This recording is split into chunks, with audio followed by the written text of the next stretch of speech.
Mozambique's ruling party, Frelimo, went into the party's 12th Congress preaching unity. That Congress currently underway in Matola, just outside Maputo, since Friday. More than 2,000 participants have gathered there. Party chiefs encourage open discussions on the themes of national unity, strengthening sovereignty and development. Well, to look at this and other issues, I'm joined now by Professor Adriano Nuvunga. He's a director for the Center for Democracy and Development in Maputo. Adriano, good afternoon. Welcome to eNCA. Thank you very much for your time. Can we start with this news, with the Congress? South Africans are watching the Trade Union Federation, COSATU, the largest trade union federation, starting its Congress today. Across the border where you are, just in Matola, the outside Maputo, near Maputo, Frelimo has been having its party Congress, the 12th party Congress, since Friday. What are the main things that are coming out in your view there? How significant is this Congress of Frelimo? Thank you very much and good afternoon. I think it is important that political parties, particularly former liberation movements, they have their Congress at regular intervals. This is important. It allows for discussion. But the problem is, with this Congress in particular, there have been too much expectation. As you know, the country is going through significant challenges. In the north, but not only that, Mozambique's democracy, Mozambique's livelihoods, they are collapsing due to its biggest crisis since independence. But what is coming out is that this Congress, despite the calls for discussions, the reality is it is becoming an inward meeting, looking into issues of party politics instead of looking at issues of national interests, and particularly the key challenges. Yeah. And on that aspect, there is something to be regretted here, is to see growing authoritarianism within Frelimo, which is not new. If you look back 10 years ago, when President Gebuza was controlling the party, authoritarianism was there, but it was a different nature. Now, it seems more like Eloita Semwa around the president in Nyusi. And this is problematic, particularly when the white elephant in the room is the uneasiness around the issue of the third term. That some of the comrades who have raised this issue, they seem to be being banned from participating in this Congress. So this is something to be lamented. Is happening. So those who are opposed to a third term for Nyusi as Frelimo president have not been allowed to participate. Now, the second issue I want to discuss with you, in the interest of time, we are watching two developing stories here in South Africa this afternoon on eNCA. I just need to get to the next point I wanted to talk to you about. The issue of former Mozambican miners who worked for more than 30 years in South Africa are being wronged by the government and the recruitment agency TEBA, and they are based on the border of town of Resano Garcia. Just very briefly, what is the problem here?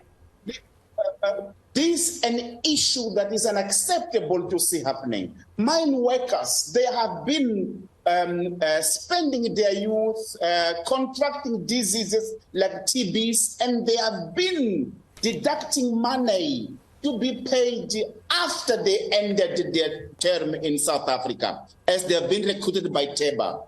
That is not happening. The government of Mozambique is not paying ex-mine workers what is entitled to them. Their pensions are not being paid, and also other deductions they have made, particularly the disease deductions that they have made, the government is not giving. As I'm speaking, the former Minister of Labor and Social Affairs here in Mozambique, she's facing the court because of corruption, including the misuse of the money of the ex-mine workers. But government is not accepting to pay them. So, and TEBA And the Teba, it has to be said, is complicit to this, because it is not holding the government of Mozambique accountable in order to give to mine workers what is owed to them, because they have rightly deducted. So Teba, you say you claim Teba is complicit in the non-payment of his benefits,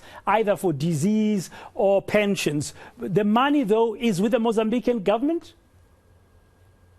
The corruption that is not allowing the pensions to be paid is from the side of the government of Mozambique.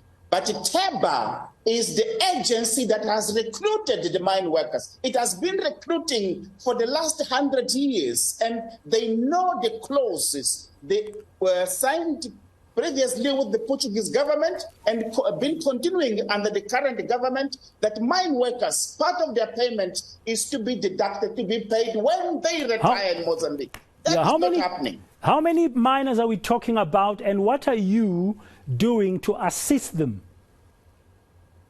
We are talking about thousands of mine workers from Nyambani, from Gaza, and from Maputo. And what we are ready to do is to engage Teba and the government authorities in South Africa. And if not successful, we are taking these entities to court, because these people, they have deducted and they have to be paid. Okay, now let's go back to where we started, the Frelimo Party Congress, which I understand will conclude on Wednesday. Is it a given that President Philip Nyusi will get a third term? Is that guaranteed now? As of yesterday, he retained the position of the party leader. And he's using that not to allow people to debate what is growing as the white elephant, his bid for third term, which is not allowed by the Constitution, by the way. The Constitution is clear. It's 2 terms in a life.